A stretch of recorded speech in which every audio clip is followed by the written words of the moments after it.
Sa ngalan samahan sa anak Espiritu Santo. Amen. Langit na namang amahan na ibutag di ka mo amahan unas tanan ng ipasalamatan namin kining Grasya magihata ka ng panalangin kini manginatot at amahan ko ka ng Grasya kinahanglan sa matagadlaw kini magyalo di pa ngayon sa Jesus nga Ginoo. Amen. Amen. Kita ini. Kita. Good morning. Kain tayo. Good morning, everybody. Red rice. Kasi si Madam Atis, taas na yung ano niya. Ano yun? Yung Cholesterol. To, red rice na lang kami ngayon. Kasi si Madam eh. Guys, papakita ko sa inyo yung ulam namin. Gawa ko to. Mukhang maitim lang yan, guys, pero hindi yan sunog. Ano to, guys? Itlog, talong. Itlog at talong. Ano lang, iniba ko lang yung style niya. Dati di ba, buo yung itlog, buo yung egg. Itlog, talong at saka, cabbage. O, repolyo, social. Ang ginawa ko, guys, dahil sawa na ako doon sa buo na talong. Ginawa ko, I chop it into small cubes. Ano daw? English. Yun. Parang yung maliit-maliit ba, in-slice ko siya ng maliit at saka sinabay ko na yung cabbage. Yun. Tapos, ginisa ko muna siya, guys, para hindi naman mabitin sa egg. Diba yung egg, madali lang yung maluto, diba? So, ang ginawa ko, ginisa ko muna yung egg at saka cabbage. Siyempre, nilagyan ko rin naman ng mga ricados o pampasarap. Diba? Iba din yung sa egg na. Tapos guys, yung half cook na siya, kinuha ko na tapos yun, nilagay ko na sa yung egg na tinunaw. Anong Tagalog doon sa Basta, yung ina-scramble na egg, nilagay ko yung half-cook na cabbage at saka talong. Then, pinirito ko ulit. Ang sarap, guys. Gusto ko siya. Tapos, kailangan mas masarap, mas maraming itlog.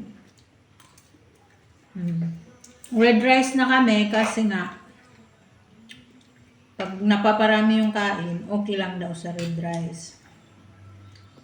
Kahit mataas yung cholesterol. Kasi yung white rice, tag 2 kutsara lang, bilis-bilis kong magutom. Kaya, masarap. Sarap. Hindi naman siya alat.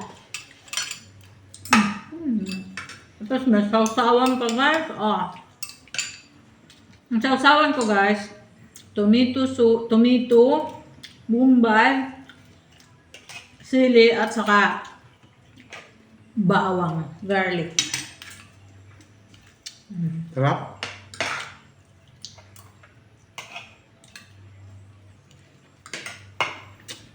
Mapaparami yung pagkain dito. Okay lang kasi red rice naman siya. Hindi naman siya mataas yung yung cholesterol, yung ba? Bakit ba tumataas yung cholesterol sa white rice? Mantaba yun.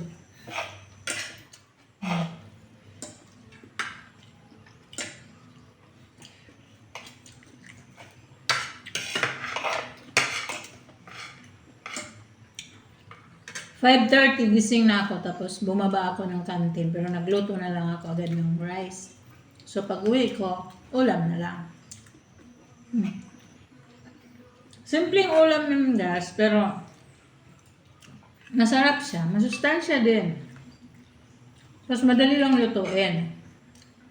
Hindi ko na pinapakita yung pagluluto kasi nahihiya na ako sa namin, Kami ngayon, yung kalaha namin na maitim. Kami ngayon wala ng pork. Bawal. Kasi mataas yung cholesterol niya.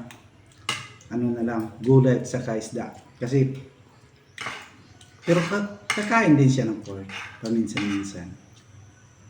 Konti. Tapos hindi na every day, every other 2 days. Di tulad ng dati. Tsaka yung chicken, lakas daw makataas ng kolesterol, lalo yung balat. At saka yung puwet. Paborito ko kasi yung puwet eh. Ang manok. Mula noon, kapag may akin talagang puwet. Ano bang tawag dyan sa inyo? Sa amin, tiwi. Sa Bisaya, isul ba yun? Kapag nagluluto kami ng manok, yun talagang paborito ko. Noon, hindi pa ako nahilo-hilo.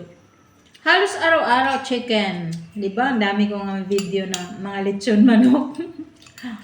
Bulalo, chicken, lechon, tapos yung chicken joy. Ako, pinag-snacks ko yun eh.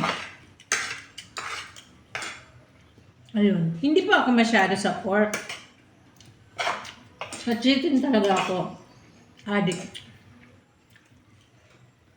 Akala ko safety yun. Akala ko safety yung chicken. Akala ko pork at saka beef lang yung mataas yung cholesterol. Pati pala yung chicken.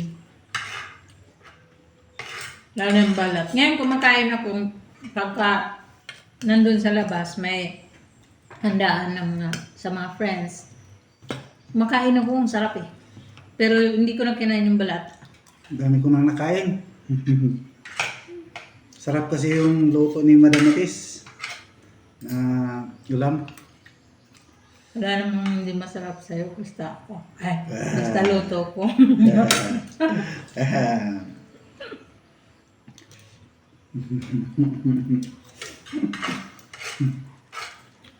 Nadulas eh. Pero kahit naman red rice, hindi naman marami ang kinakain ko. Madali kasi ako mabusog. Harap guys.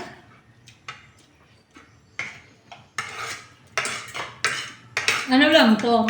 Parang pag nagluluto ka ng yung egg na eggplant na may egg na buo. Ganon din naman trabaho.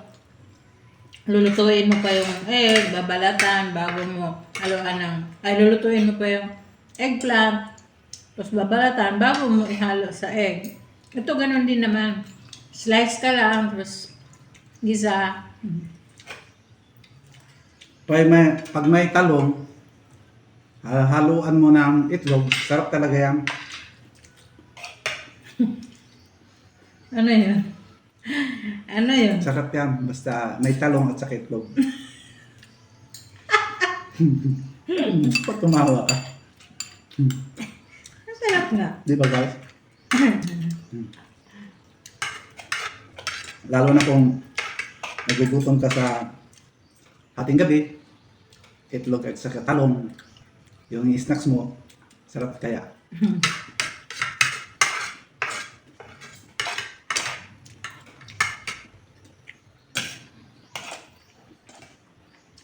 Ako, hindi Ano? na maubo. Dami ng kinain. Mamaya to, ano na to, ipaglalunch na namin itong mga tera. Minsan kasi tinatamad na talaga magluto ng tanghali. Ayoko nga umuwi sana dito sa bahay pag tanghali. Pero hindi man siya kakain pag wala ako. Kahit gaano kasarap daw ang pagkain pag wala ako. Hindi daw siya gaganahan. Mahirap kumain na wala kang kasama. Walang utusan. Boring. Hindi, walang utusan ng tubig. Huwag kang...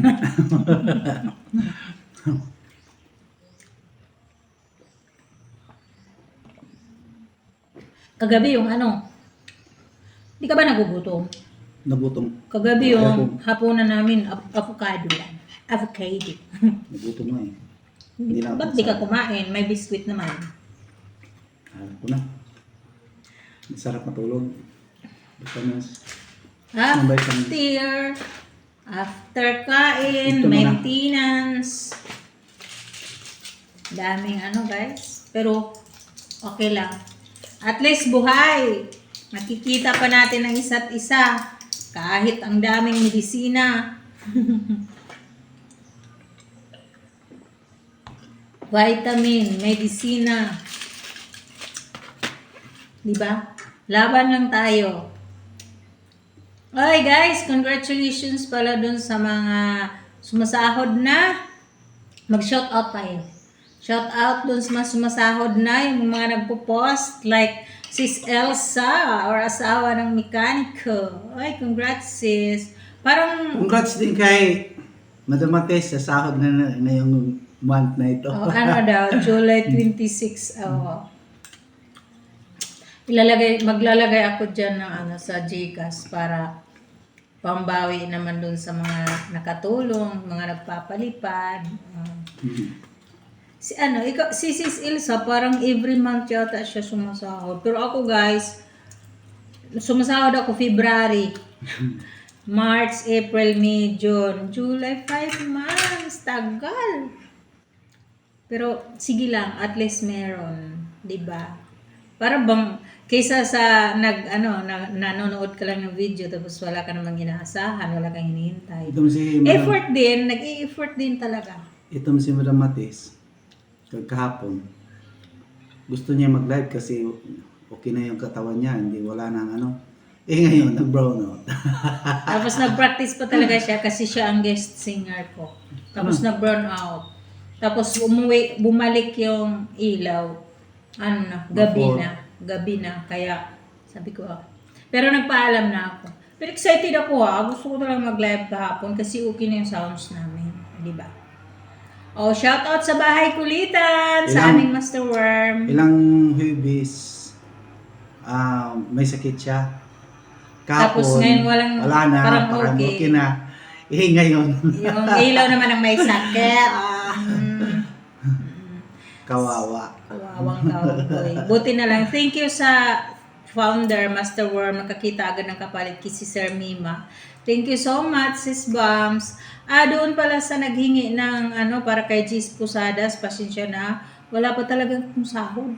Tapos, ang dami pang gamot, guys. Ang dami. Ano pala si Gis Posadas? Yung daw, naghingi si, ng tulong, si founder Master Worm, kasi yung ng lupa nila, anong tawag doon, kapag hindi siya nakapagbigay ng yung last na chance, o ano pa yun, papalayasin daw. Karinda. Hindi naman siya rinta, parang sa kanila na yun. Aywan ko yun, basta nasa chats. Kaya di ako send. Nakapag-send naman ako doon sa, nung may namatya si VTR 23. Kahit konti. Kaso wala talaga, tapos gupit pa, may Binabalik-balikan ko kasi masarap. yung may pera doon sa yung video ko, sabi na wow, kung kami mawala doon, panaginip lang yun. Thank you guys for watching. Hope you like it. I love you more. Don't forget to like, watch, and happy watching. Bye-bye. Bye-bye.